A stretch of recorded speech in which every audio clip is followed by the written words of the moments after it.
ఆయనను ఆశ్రయించువారు ధన్యులు.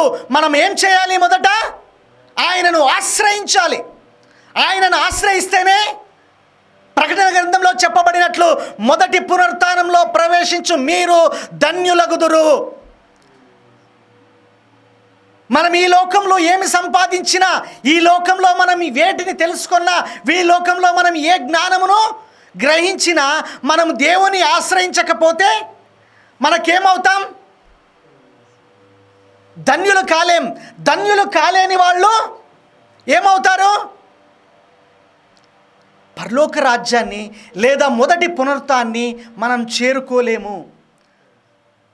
ఈ విషయాలన్నింటినీ గ్రహించినటువంటి ఆ యొక్క శిష్యులకు యేసుక్రీస్తు 10 విషయాలను నేర్పిస్తున్నాడు. పాత నిబంధన కాలంలో యెహోవా దేవుడు 10 విషయంలో యొక్క ధన్యతలను నేర్పిస్తున్నాడు. అదేవిధంగా యేసుక్రీస్తు క్రొత్త నిబంధన కాలంలో ఇంకొక 10 విషయాలను నేర్పిస్తున్నాడు.